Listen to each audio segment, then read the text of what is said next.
Première lettre de Saint Pierre apôtre chapitre 3. Les relations entre femme et mari. De façon semblable, vous, les femmes, obéissez à votre mari.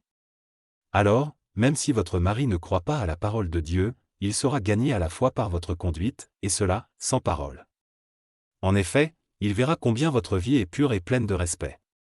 Votre beauté ne doit pas être extérieure, coiffure compliquée, bijoux en or, robe trop élégante. Elle doit être cachée à l'intérieur de vous-même. Un cœur doux et calme, voilà la beauté qui a beaucoup de valeur pour Dieu, et elle ne disparaît pas. Autrefois, les femmes croyantes qui espéraient en Dieu avaient cette beauté-là, parce qu'elles obéissaient à leur mari. Par exemple, Sarah obéissait à Abraham, et elle l'appelait « mon maître ». Maintenant, vous êtes ses filles, si vous faites le bien sans vous laisser troubler par aucune peur. Et vous, les maris, prenez soin de votre femme dans la vie commune. Les femmes sont plus fragiles, vous devez en tenir compte. Traitez-les avec respect puisque comme vous, elles recevront le don de la vraie vie. Si vous faites cela, rien ne vous arrêtera dans vos prières. Appel à faire le bien, enfin, ayez tous les mêmes pensées et les mêmes sentiments, aimez-vous comme des frères et des sœurs. Soyez bons, et faites-vous petits les uns devant les autres. Ne rendez pas le mal pour le mal, ne rendez pas l'insulte pour l'insulte. Au contraire, répondez, que Dieu te bénisse. En effet, quand Dieu vous a appelé, c'était pour vous donner une bénédiction. Les livres saints disent, est-ce que tu veux avoir une vie agréable et connaître des jours heureux? Alors ne dis pas de mal des autres. Évite les mensonges. Fuis le mal, et fais le bien.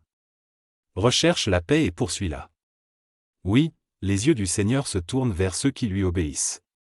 Ses oreilles entendent leurs cris, mais il s'oppose à ceux qui font le mal. Si vous cherchez à faire le bien de tout votre cœur, qui vous fera du mal? Et puis, si un jour vous souffrez parce que vous faites le bien, quel bonheur pour vous! N'ayez pas peur des gens et ne vous laissez pas troubler. Mais reconnaissez dans vos cœurs que le Christ seul est saint, il est votre Seigneur. Quand on vous demande pourquoi vous espérez, soyez toujours prêt à donner des explications.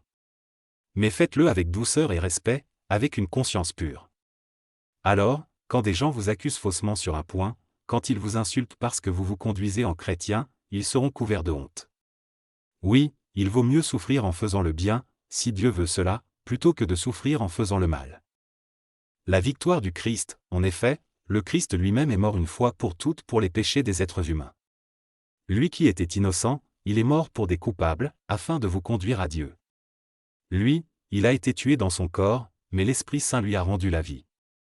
Alors il est allé annoncer la bonne nouvelle aux morts qui étaient en prison. Ces morts sont ceux qui ont désobéi à Dieu autrefois, quand Dieu faisait durer sa patience. C'était au moment où Noé construisait son bateau.